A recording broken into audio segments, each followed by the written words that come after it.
दिन 5ଟା ହେବ। କୋରାପୁଟ ଆକାଶଟା ପୂରା ମେଘାଚ୍ଛନ୍ନ। ହଠାତ୍ ଭରା ବାଦଲ ଆକାଶଟାକୁ ଢାଙ୍କିଦେଲା। ଟପ୍ ଟପ୍ ଗୋଟେ ଗୋଟେ ଠୋପା ବର୍ଷା ବି ପଡ଼ୁଛି। ବର୍ଷା ଦେଖି ବାରିଆଡ଼କୁ ପଳେଇ ଆସିଲି ବୁଲିବା ପାଇଁ। ଦେହରେ ବର୍ଷା ଠୋପା ବି ପଡ଼ୁଥିଲା। ଆଉ ଛାଇଁ ଛାଇଁ ଉଠିଥିବା ଏଇ ଗଛଗୁଡ଼ିକୁ ଦେଖୁଥିଲି। ଆପେ ଆପେ ଉଠି ଫଳ ବି ଫଳିଲାଣି। ଏହି ଭୁସରଙ୍ଗ ଗଛ କଥା ତ ମୁଁ ଆଗରୁ କହିଥିଲି। ଏହା ମୂଳରେ ଟମାଟୋ ଗଛଟା ଉଠି ହୃଷ୍ଟପୃଷ୍ଟ ହୋଇ ବଢ଼ିଛି। ବହୁତ ସାରା ଟମାଟୋ ମଧ୍ୟ ଫଳିଛି। ଏତିକି ତ ଆଖିକୁ ଦେଖାଯାଉଛି, ଭିତରକୁ ଆହୁରି ବହୁତ ଫଳିଛି। ଏହି ସୋରିଷ ଗଛ ଉଠି ଗୋଟେ ଗଛରେ କେତେ ସୋରିଷ ଫଳିଛି, ଶୁଖିଗଲାଣି। ଏଠି ଗୋଟେ ଟମାଟୋ ଗଛ ହୋଇ ଫଳ ମଧ୍ୟ ଫଳିଲାଣି। ଏ ଫୁଲ ଗଛ ତ ଆପଣମାନେ ଜାଣିଛନ୍ତି, ମାସେ ହେବ ଗୋଟେ ଦୁଇଟା ଫୁଲ ଫୁଟୁଛି। ଆଉ ଏଇ ପୋଇ ଗଛ ଆପେ ଆପେ ମାଡ଼ିଛି। କେତେବେଳେ ଦରକାର ହେଲେ ଖଣ୍ଡେ ଦୁଇ ଖଣ୍ଡ ନେଉ। ପୋଇ ଗଛ ମାଡ଼ିବାର ରହସ୍ୟ କହୁଛି। ଏଇ ମଞ୍ଜି କେତେ ସାରା ମଞ୍ଜି ହୋଇ ପାଚିଲାଣି। ଏଇଠି ଝଡ଼ିବ ପୁଣି ଉଠିବ।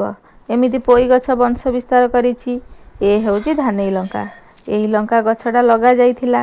ପ୍ରଥମ ଛେକରେ କେତେ ସାରା ଲଙ୍କା ଫଳିଛି, ରାଗ ମଧ୍ୟ ଅଛି। ଏଠି ଗୋଟେ ଟମାଟୋ ଗଛ ଲତା ଭଳିଆ ମାଡ଼ିଛି। ବହୁତ ସାରା ଟିକି ଟିକି ଟମାଟୋ ଫଳି ପାଚିଲାଣି। 8-10ଟା ଟମାଟୋ ତୋଳି ଘରକୁ ମଧ୍ୟ ନେଲିଣି। ଆକୁ କହୁଛନ୍ତି ଭେଜିରି ଟମାଟୋ। ହାଟରେ ମଧ୍ୟ ଏହି ଟମାଟୋ ବିକ୍ରି ହେଉଛି। ଏହି ଟମାଟୋରେ ଚାରୁ କରାଯାଇଥାଏ। ଏମିତି ତ ଗଛଗୁଡ଼ିକୁ ଦେଖିଲି। ଏବେ ଫେରି ଯାଇଥିଲି କୋରାପୁଟର ସେହି ମେଘଭରା ସାରା ଆକାଶକୁ।